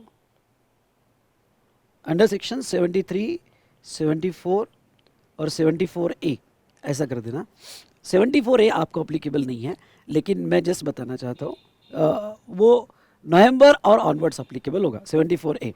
तो अब वो क्या कहते हैं समझ लो, यहाँ पे सॉरी, यहाँ पे एक एग्जांपल लेते हैं कि आपको शो कॉज नोटिस का टाइम पीरियड दिया गया 73 में और वो कितना टाइम पीरियड दिया गया आपको, 2 years 9 months। अब ये 2 years 9 months में ओके, जैसे एग्जाम्पल के तौर पे आपका due date of filing return, due date of AR और ड्यू डेट ऑफ AR जो है, जैसा हम वो एग्जाम्पल लेते हैं 18-19 का, तो 31 December 19 ओके, वहाँ से ओके आपका 20, 21, 22 यानी 30 September 22, 30 September 22 तक आपका टाइम पीरियड है शो कॉज नोटिस का। अब बीच में आपने कोर्ट से स्टे लाया और स्टे 3 months चला, तो ये जो स्टे जो है 3 months चला, तो ये 3 months एक्सक्लूड किए जाएंगे। अब ये एक्सक्लूड किए जाएगा का मतलब क्या हुआ, मतलब ओके ये छोड़ के 2 years 9 months मिलेगा। मतलब क्या हुआ, मतलब आपके 3 महीने सिंपल वे में बढ़ा दिए जाएंगे। यानी आपकी जो शो कॉज नोटिस की डेट थी 30 सितंबर, नहीं अब अक्टूबर, नवंबर, दिसंबर, यानी शो कॉज नोटिस की डेट 3 महीने से आगे बढ़ जाएगी, यानी 31 दिसंबर 22 तक का शो कॉज नोटिस का ही टाइम पीरियड आ जाएगा। क्योंकि जितना पीरियड स्टे रहा 3 months होगा, 6 month होगा, उतना पीरियड शो कॉज नोटिस के लिए आगे और मिल जाएगा या डिमांड ऑर्डर के लिए और मिल जाएगा। तो दोस्तों मैं बस इतना कहना चाहूँगा कि जब भी आप शो कॉज नोटिस का टाइम पीरियड सेक्शन 73 में 74 में आप कैलकुलेट कर रहे हो, या डिमांड ऑर्डर का टाइम पीरियड आप कैलकुलेट कर रहे हो, उसमें अगर कोई स्टे लाया गया तो उतना पीरियड आपको एक्स्ट्रा मिल जाता है। उसको ऐसा रीड किया जाता है कि ये स्टे का पीरियड एक्सक्लूड करके पूरा 2 इयर्स 9 मंथ्स मिलेगा, या ये 4 इयर्स 6 मंथ्स मिलेगा, ये डी होगा तो 3 इयर्स 5 इयर्स मिलेगा। ठीक है। दूसरा, इफ ए और एटी, ए मतलब यहाँ पे अपीलेट अथॉरिटी, ए मतलब अपीलेट अथॉरिटी, एटी मतलब appellate tribunal, conclude that charges of fraud are not sustainable, show cause notice under section 74(1) ये टर्न हो जाएगी 73(1) में। अब थोड़ा मैं आपको ये समझा देता हूँ यहाँ पे। यस, एक एग्जाम्पल लेता हूँ और इस एग्जाम्पल से बहुत अच्छे से समझा देता हूँ। समझ लो, ईयर है 1718, 1819, 1920। ओके, मेरा शॉर्ट पेमेंट और नॉन पेमेंट हुआ ईयर 1718 में 10 लाख का, 1819 में 30 लाख का, 1920 में 20 लाख का। टोटल मेरा 60 लाख का शॉर्ट पेमेंट नॉन पेमेंट हुआ होगा। अब देखो, इसकी डिपार्टमेंट ने कह दिया ये फ्रॉड की नोटिस है। ओके, फ्रॉड है तो 74 में एक्शन ले ली। अब डिपार्टमेंट ने अगर यहाँ पे सेक्शन 74 में एक्शन ले लिया तो जो भी रिलेवेंट डेट होगी एनुअल, वहाँ से 5 साल का टाइम, मतलब show cause notice 4 years 6 months में आ जाएगी। मतलब क्या, मतलब एग्जाम्पल के तौर पे ले लेते हैं 1718 का एनुअल रिटर्न का ड्यू डेट क्या है, सॉरी एक minute, show cause notice issue हुई, ये तीनों के लिए शो कॉज नोटिस इशू हुई 16th ऑफ जून 23 को, सॉरी 10th ऑफ जून, 16 नहीं 10th ऑफ जून 23 को इशू हुई शो कॉज नोटिस। अब ये शो कॉज नोटिस क्या ये तीनों एक्शन को कवर करती है क्या, देखते हैं। अब 1718, तो 1718 का एनुअल रिटर्न का ड्यू डेट क्या होगा, 31 दिसंबर। ओके, यहाँ पे 18, तो 31 दिसंबर 18, 31 दिसंबर 18 पहला साल, तो 31 दिसंबर 18 वहां से 4 इयर्स, क्योंकि 74 का केस है तो 4 इयर्स 6 मंथ में नोटिस है क्या, बिल्कुल है। वहां से 4 इयर्स 4 इयर्स 6 मंथ में नोटिस है, क्योंकि नोटिस की डेट है 10th जून, 4 साल 6 महीने के अंदर है नोटिस। 1819 का यहाँ पे एनुअल रिटर्न का डेट क्या आएगा, 31 दिसंबर 19। अगर हम वो एक्सटेंशन ना कंसीडर करें, नॉर्मल ड्यू डेट कंसीडर करें, ठीक है, तो अगर एक्सटेंशन होगा तो फिर एक्सटेंशन की डेट से लिया जाता है अगर एनुअल रिटर्न को एक्सटेंशन मिला होगा। तो यहाँ से भी ऑब्वियसली 4 इयर्स 6 मंथ्स में आ जाती है नोटिस, और तीसरा भी 4 इयर्स 6 मंथ में आ गई नोटिस। तो नोटिस तीनों के लिए विद इन टाइम पीरियड है, टाइम बार्ड नहीं है, क्योंकि 4 इयर्स 6 मंथ में आ गई नोटिस। फिर उसका डिमांड ऑर्डर भी फाइनल हुआ। डिमांड ऑर्डर फाइनल होने के बाद हम अपील में चले गए। अपील ने कोर्ट में कह दिया, ओके भाई, कोर्ट ने कह दिया, अपीलेट अथॉरिटी या अपीलेट ट्रिब्यूनल ने कह दिया कि भाई ये जो है सेक्शन 74 के चार्जेस नॉन सस्टेनेबल है। हाँ भाई, शॉर्ट पेमेंट हुआ है, नॉन पेमेंट हुआ है, लेकिन 74 फ्रॉड नहीं है। ओके, टैक्स पेयर ने फ्रॉड नहीं किया, तो अगर उसको नॉन सस्टेनेबल कर दिया तो नाउ ये नोटिस अगर नॉन सस्टेनेबल कर दिया तो ये ऑटोमेटिक 73 की नोटिस में कन्वर्ट हो जाएगा। ओके, नहीं ये इसमें डाउट ही नहीं कि शॉर्ट पेमेंट नॉट पेमेंट हुआ या नहीं हुआ, वो तो हुआ ही है, लेकिन बस कोर्ट ने ये कह दिया कि ये फ्रॉड नहीं है। फ्रॉड नहीं है तो जो 74 का केस लगाया था वो 73 में कन्वर्ट हो जाएगा। ओ भाई साहब, ओके 73 में कन्वर्ट हो गया, मतलब अब नोटिस की जो डेट थी इस पे फोकस करना। कब दी थी नोटिस, 10th ऑफ जून को, तो ये नोटिस इसी डेट की अब 73 की नोटिस मानी जाएगी, इसी डेट की 73 की नोटिस मानी जाएगी। मतलब अब क्या हुआ, मतलब ये हुआ कि अगर इसको 73 की नोटिस मान ले तो 1718 में 10 लाख का शॉर्ट पेमेंट नॉट पेमेंट हुआ था, जिसका टाइम पीरियड नोटिस कब इश्यू हो जानी चाहिए थी, 30 सितंबर 21 तक, 2 इयर्स 9 मंथ्स, और हमारा नोटिस का डेट क्या आ रहा है, ओके 10th ऑफ जून। ये हाथ से निकल गया, ये नहीं आएगा हाथ में अगर 73 में है तो इस पर टैक्स नहीं आएगा। दूसरा 1819 के लिए 30 सितंबर 22 तक नोटिस चले जानी थी। हमारी नोटिस की डेट जो कन्वर्ट हुई 74 से 73 में, ओके वो डेट क्या हुई, 10th ऑफ जून, ये भी हाथ से निकल गया। ये 10th ऑफ जून 23 है, तो और इसकी लास्ट डेट क्या है, 30 सितंबर 22, ये भी हाथ से निकल गया। सिर्फ एक ट्रांजैक्शन हाथ में आया। अगर आप इस एग्जाम्पल को समझ रहे होगे तो आप क्लाइंट का कितना फायदा करवा सकते हो। सिर्फ कोर्ट में ये प्रूव कर दो कि इसने फ्रॉड नहीं किया तो ऑटोमेटिक शो कॉज नोटिस जो 74 की है वो 73 में कन्वर्ट हो जाती है और टाइम पीरियड कम हो जाता है। यानी जो ट्रांजेक्शन 4 ईयर्स 6 मंथ्स के कैलकुलेशन में आए, अब वो बहुत से ट्रांजेक्शन निकल जाएंगे 2 इयर्स 9 मंथ्स के कैलकुलेशन में। जैसे यहाँ 2 ट्रांजेक्शंस निकल गए, ओके, क्योंकि वो 2 इयर्स 9 मंथ्स के इस डेट को ही बेस लिया जाता है और वो 2 इयर्स 9 मंथ्स में नहीं है नोटिस, टाइम बाउंड हो जाती है। तो ये एक बहुत बड़ा एज अ काउंसलर हमको फायदा मिलता है, हम क्लाइंट का फायदा करवा सकते हैं। ठीक है, चलो अब ये आ जाओ यहाँ पे, ये तो हमने देखा कि अगर नोटिस फ्रॉड की नोटिस नॉट सस्टेनेबल हुई तो 74 की नोटिस उसी डेट की 73(1) में कन्वर्ट हो जाएगी. Now, order of direction of court. Such order shall be issued within 2 years from the date of communication of direction. Okay. तो जो भी है, जो भी ऑर्डर इश्यू करना पड़ा on the direction of court, वो 2 साल के अंदर इश्यू हो जाएगा. मतलब 73, 74 में आपका नोटिस और ऑर्डर आया है, तो 75 ना ये कनेक्टेड है 73, 74. तो 73, 74 में प्रिंसिपल्स क्या हो गए, स्टे एक्सक्लूड किया जाएगा, नोटिस कन्वर्जन हो जाएगा. ये अच्छा पॉइंट है, नोटिस कन्वर्जन वाला स्टार करना. जो अगर कोई कोर्ट डायरेक्शन देता है तो 2 साल के अंदर एग्जीक्यूट करना पड़ेगा. अपॉर्चुनिटी ऑफ बीइंग हर्ड देना पड़ेगा एग्रीड पर्सन को, यानी जब भी सेक्शन 73, 74 का एक्शन होगा तो आप एग्रीड पर्सन को अपॉर्चुनिटी ऑफ बीइंग हर्ड दोगे. Adjournment okay for reason in writing up to 3 times of person. हाँ, जब नोटिस में रिप्रेजेंटेशन के लिए क्लाइंट आ रहा है, अब कभी कभी उसका काउंसिलर नहीं है अवेलेबल, तो उसको एडजॉर्नमेंट चाहिए क्योंकि वो रिप्रेजेंटेशन कर रहा है नोटिस पे, तो 3 एडजॉर्नमेंट देना चाहिए on reasonable reason in writing. 3 adjournment देना चाहिए कि चलो आज अब्सेंट है तो कोई बात नहीं, कल आ जा, कल अब्सेंट है तो कोई बात नहीं, परसों आ जा. तो 3 एडजॉर्नमेंट देना चाहिए. उसके बाद में ऑर्डर, ऑर्डर स्पीकिंग ऑर्डर होनी चाहिए, यानी जो भी सेक्शन 73 की ऑर्डर आएगी, ओके, जो भी डिमांड ऑर्डर आएगा, ओके, ये demand order speaking order, clear grounds होना चाहिए और उसमें क्लैरिटी होना चाहिए कि कितना इंटरेस्ट है, पेनल्टी लगेगी, एवरीथिंग शुड बी क्लियर. मतलब ऑर्डर खुद बोलनी चाहिए कि आपको क्या ग्राउंड पे एक्शन ली जा रही है. उसके बाद उसको कहते हैं speaking order.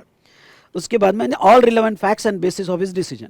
Amount demanded in order shall not exceed the amount in show cause notice. Star करना. अब ख्याल रखना, शो कॉज नोटिस से ज्यादा डीओ का अमाउंट नहीं हो सकता. ओके, यानी अगर शो कॉज नोटिस में कहा गया कि why not to collect tax 30 lakh, तो 30 लाख के ऊपर डीओ नहीं हो सकता. डीओ आइदर 30 लाख या उसके कम अमाउंट का होगा, पर कोई भी डीओ शो कॉज नोटिस से ज्यादा होगा तो वॉइड एब इनिशियो. उसके बाद में नेक्स्ट, इफ ए और eighty code modify the amount of tax, modified interest penalty और अकॉर्डिंगली. अगर कोर्ट में केस चले गया या अपीलेट अथॉरिटी के पास केस चले गया और उसमें टैक्स मॉडिफाई हो गया, 30 लाख का टैक्स 40 हो गया, तो अकॉर्डिंगली इंटरेस्ट और पेनल्टी भी मॉडिफाई कर दी जाएगी. Now next very very important point, interest mandatory even though not specified in show cause notice. बहुत सी बार क्या होता है, ये डिपार्टमेंट से मिस्टेक होती है कि वो जब नोटिस फाइनल करते हैं तो नोटिस में सिर्फ टैक्स अमाउंट बता दे, और कि भाई ये टैक्स अमाउंट जो है हम क्यों ना लगाए, और कभी कभी इंटरेस्ट का क्लॉज भूल जाते हैं. तो अब क्या होता है कि इंटरेस्ट का क्लॉज भूल गए नोटिस में, तो बहुत सी ऐसे केसेस कोर्ट में आई कि जब नोटिस में इंटरेस्ट मांगा ही नहीं तो हम क्यों दे. और लॉ ये भी कहता है कि demand order can not be more than the amount of notice, इसलिए नोटिस में तुमने इंटरेस्ट मांगा ही नहीं तो हम इंटरेस्ट क्यों दे आपको. तो ऐसे केस में ओके सेक्शन 75 ये कहता है कि इंटरेस्ट तो देना ही पड़ेगा, फिर उसके बारे में नोटिस में लिखा हो या ना लिखा हो आपको इंटरेस्ट तो देना ही पड़ेगा, तो उसका इंटरेस्ट आपको लग जाएगा. उसके बाद में if no DO is issued within time limit under section 73(10), 74(10) और 74(a)(7), 74(a) आपको अभी फिलहाल तो नहीं है, then proceeding deem to be concluded. मतलब अगर 3 साल के अंदर या 5 साल के अंदर कोई डीओ फाइनल नहीं हुआ नोटिस देने के बाद भी 3 और 5 ईयर्स, तो उसको एक्सटेंशन नहीं मिलेगा. ओके, जैसा हमने कल देखा कि 3 साल के अंदर डीओ फाइनल हो जाना चाहिए, 5 साल के अंदर डीओ फाइनल हो जाना चाहिए. अगर नहीं हुआ तो टाइम बार्ड हो गया, और टाइम बार्ड हो गया तो अब आपसे कोई कलेक्शन नहीं होगा. उसके बाद में if appeal filed by the department against the decision of ATA और court, period between the date of decision of higher authority and lower authority excluded from the period of show cause notice और demand order. चलो ये concept मैं थोड़ा आपको समझाना चाहूंगा. ये कॉन्सेप्ट क्या है, हाँ ये कॉन्सेप्ट आ जाओ जो रेगुलर बुक से मैंने पिक्टोरियल प्रेजेंटेशन में लिया था, जो आपको समझाना चाहूंगा. अब देखो ध्यान से सुनो, वी स्मार्ट एकेडमी और वी स्मार्ट एकेडमी में अपने pen drive classes as a supply of goods treat किया, और सर्विस नहीं, सर्विस था तो रेट 18%, पर वी स्मार्ट का कहना था पेन ड्राइव तो हम गुड्स में दे रहे हैं. ओके, पेन ड्राइव दे रहे हैं, पेन ड्राइव बेच रहे हैं लाइक अ सॉफ्टवेयर, इसलिए हमारा गुड्स है, और गुड्स है तो 12% में जाएगा. डिपार्टमेंट ऑफिसर उसके लिए नहीं माना, वी स्मार्ट का नहीं, इट्स अ सर्विस. ओके, ये गुड्स नहीं है, और डिपार्टमेंट ने सेक्शन 73 या 74 वॉट एवर इट में भी मेरे अगेंस्ट में एक्शन ले ली. Now I am the aggrieved person V smart Academy. V smart Academy जो है जैसी डिमांड ऑर्डर आई, ओके, अपीलेट अथॉरिटी के पास चले गया, कमिश्नर अपील के पास, और कोर्ट में कहा कि सर ओके मेरा सप्लाई पेन ड्राइव में लेक्चर देना ये गुड्स है, GST 12% से आएगा. ओके, और कोर्ट में वो केस डाल दिया. इसी दौरान एक चीज और हुई, वी स्मार्ट एकेडमी का देखा देखी, ओके, एक कोई एकेडमी थी XYZ एकेडमी, उसने जो है ये XYZ academy PD classes, I repeat, okay, pen drive classes वो भी सप्लाई कर रही थी। अब उस इंडस्ट्री में ऐसा होता है, कोई बड़ी कंपनी ऐसा कर रही है तो छोटी इंडस्ट्री भी ऐसा करती है। उसने भी 12% में क्लासीफाई किया। ऑफिसर हक्का बक्का रह गया, अरे वी स्मार्ट तो कर ही रहा है, हम तो नोटिस भेजे है उसके ऊपर, लेकिन आप भी कर रहे हो तो इस बंदे पर भी नोटिस भेज दी। अब इस बंदे पे नोटिस, इस दौरान इस बंदे पे यानी XYZ पे भी नोटिस भेजी हुई है। अब मेरा केस मैंने चैलेंज किया कमिश्नर अपील में। अब कमिश्नर अपील का ऑर्डर आ गया और कमिश्नर अपील ने ऑर्डर वी स्मार्ट के फेवर में दिया कि भाई ये सप्लाई ऑफ गुड्स है और वो 12% से यहाँ पे GST आएगा। अब जैसे ही ये ऑर्डर आ गया तो ये ऑफिसर XYZ के अगेंस्ट में एक्शन नहीं ले सकता, XYZ के अगेंस्ट में एक्शन नहीं ले सकता। ओके, क्यों? क्योंकि एक ऑर्डर आया हुआ है। अब ये ऑफिसर के पास ऑप्शन क्या है, क्योंकि ये ऑफिसर अभी भी सेटिस्फाइड नहीं है, तो उसने हायर कोर्ट के पास चैलेंज किया, अपीलेट ट्रिब्यूनल। और अपीलेट ट्रिब्यूनल को, क्योंकि ये prejudicial to interest of revenue, उसने अपीलेट ट्रिब्यूनल को यहाँ पे चैलेंज किया। अब अपीलेट ट्रिब्यूनल को चैलेंज करने के बाद ट्रिब्यूनल ने कहा नहीं नहीं, ये तो सप्लाई ऑफ सर्विस होगी और वो 18% होगा। अब अपीलेट अथॉरिटी से अपीलेट ट्रिब्यूनल का टाइम पीरियड हो गया 4 साल, और ये अपीलेट ट्रिब्यूनल का डिसीजन 4 साल बाद आया। अब जैसे ही 18% में आ गया, वी स्मार्ट को तो देना पड़ेगा 18%, नो डाउट। अब ये ऑफिसर खुश हो गया कि देख भाई वी स्मार्ट, तेरे को तो हमने छोड़ा नहीं, अब इसको भी नहीं छोड़ेंगे। तो वो XYZ एकेडमी के अगेंस्ट में एक्शन लेने लगा और उसने कहा कि देख भाई XYZ एकेडमी, ओके, अब तेरे को भी 18% देना पड़ेगा। लेकिन जो ट्रांजेक्शन का उसने नोटिस दिया था, वो ट्रांजेक्शन का कि 4 साल बाद ये आया यहाँ पे क्या डिसीजन अपीलेट ट्रिब्यूनल का, उसमें केस टाइम बार्ड हो गया। यस, क्योंकि 73 का केस होगा तो 3 साल में देना पड़ेगा, और ये केस 73 का है क्योंकि इसने सब कुछ डिस्क्लोज किया था, डिस्प्यूट चालू था, अपीलेट ट्रिब्यूनल का केस फेवर में था, तो ये 74 का बन ही नहीं सकता। तो 3 साल निकल गए टाइम बार्ड, तो XYZ खुश हो गया कि चल अब तो कुछ भी नहीं कर सकता, हाँ मेरे आगे के ट्रांजेक्शन लेना, पुराने ट्रांजेक्शन तो कुछ नहीं कर सकता। तो गवर्नमेंट कहती है न्याय, ये जो टाइम पीरियड लगा है A से लेके अपीलेट ट्रिब्यूनल डिसीजन आने में, और जो डिपार्टमेंट के फेवर में डिसीजन आया, ये टाइम पीरियड तुम्हारा DO फाइनल करने के टाइम पीरियड से एक्सक्लूड किया जाएगा। मतलब उतना पीरियड आपको एक्स्ट्रा मिलेगा फॉर दिस ट्रांजेक्शन, ओके, जिसका डिमांड ऑर्डर इशू करना है। मतलब ये टाइम पीरियड, ओके, जो 3 साल का कैलकुलेशन है उसमें से एक्सक्लूड किया जाएगा, मतलब उतना एक्स्ट्रा मिलेगा। ओके, यानी गवर्नमेंट बड़ी चालाक है, ठीक है। तो यहाँ पे देखो, ठीक है, तो यही क्या कहते, if appeal is filed by department against the decision of AT appellate tribunal court, मतलब जो भी लोअर अथॉरिटी का डिसीजन हायर अथॉरिटी के पास होगा और वो टाइम पीरियड लग गया होगा, the period between date of decision of higher authority and lower authority excluded from the show cause notice and demand order. उसके बाद में if any amount of self assess tax, I repeat, self assess tax in return और amount of interest remains unpaid, तो उसका direct 79 का recovery होगा। समझ लो कि तुमने खुद ही असेस किया और खुद ही असेस वो अनपेड है, तो डायरेक्ट रिकवरी हो जाएगी 79 में, क्योंकि तुमने खुद ही असेस करके दिया, तो 79 की रिकवरी आपके अगेंस्ट में हो जाएगी।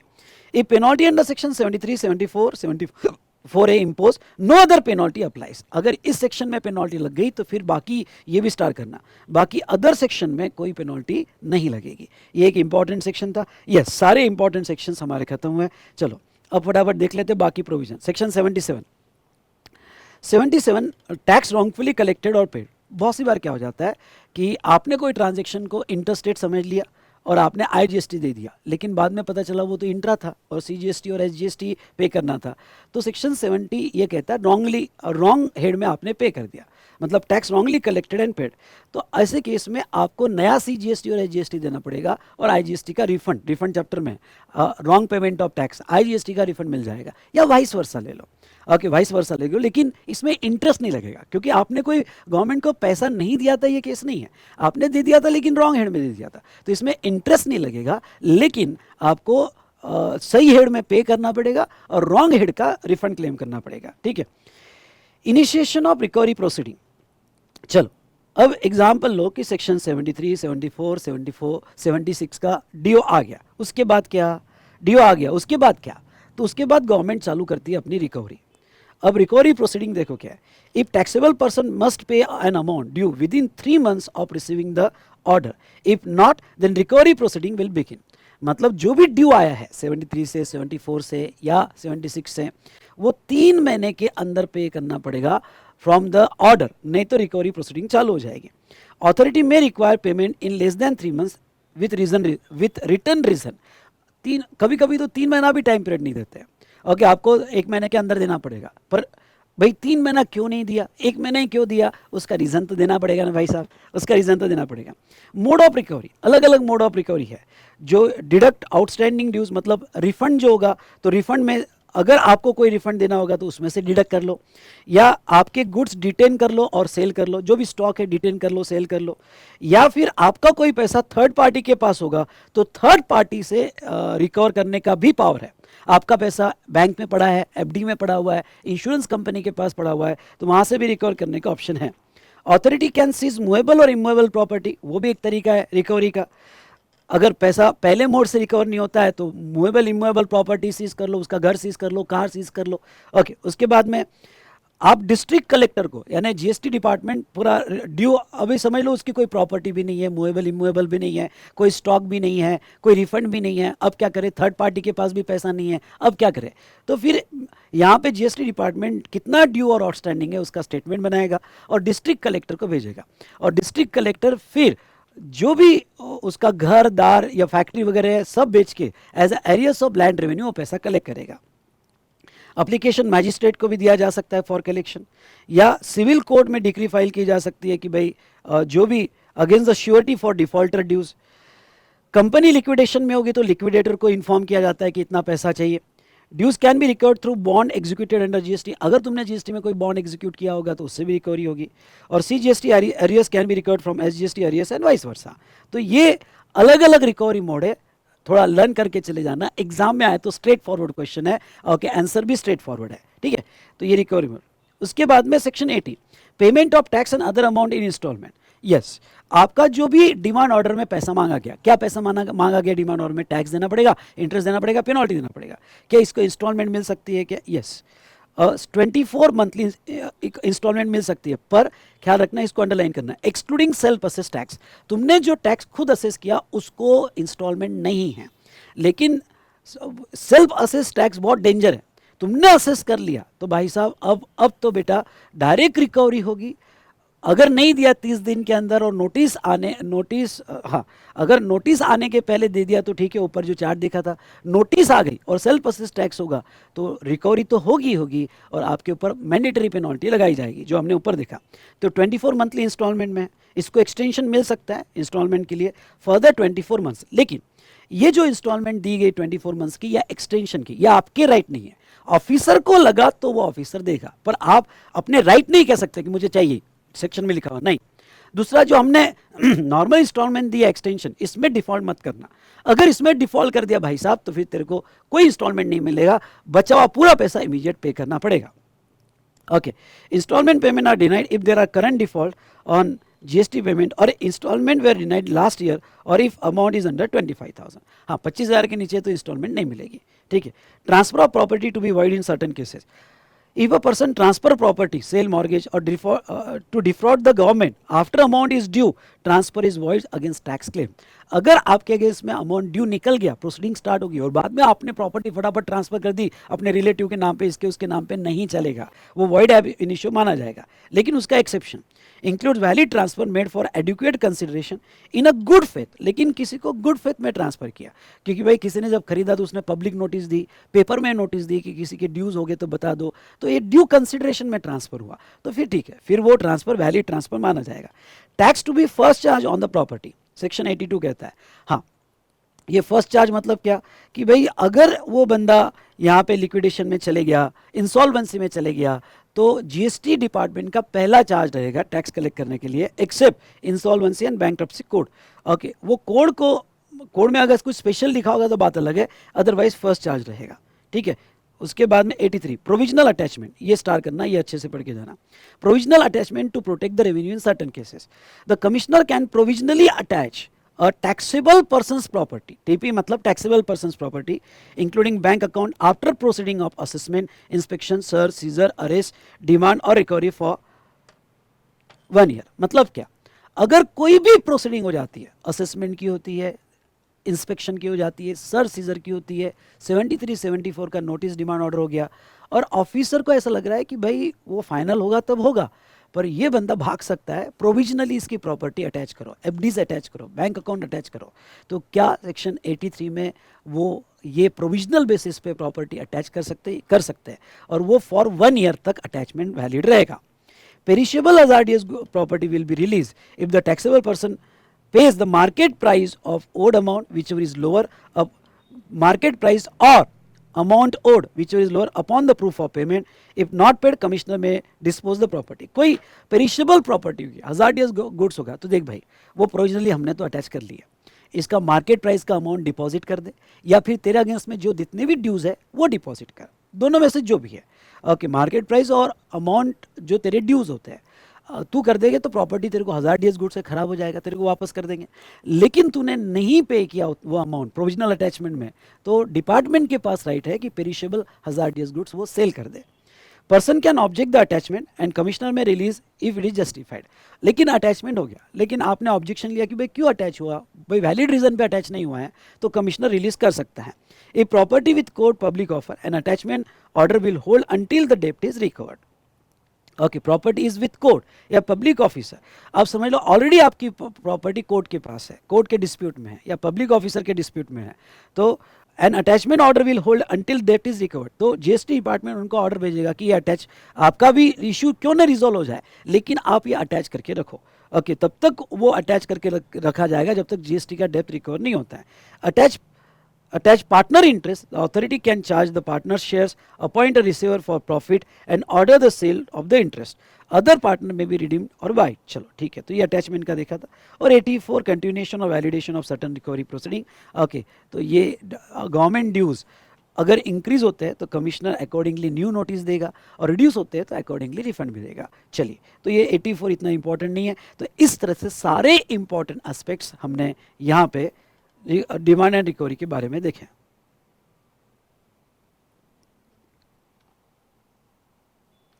तो चलिए दोस्तों, इस तरह से डिमांड एंड रिकवरी 1-2 पेजेस में चार्ट में मैंने सारा चैप्टर कवर कर लिया है। अब आपको क्या करना है, देखो कितने अच्छे से रिवीजन किया हमने। अब आपको क्वेश्चनर लेना है और पहले एग्जाम के आए हुए क्वेश्चंस और आरटीपी के क्वेश्चंस खत्म कर देना है, तो आपकी पढ़ाई इसमें खत्म हो जाएगी।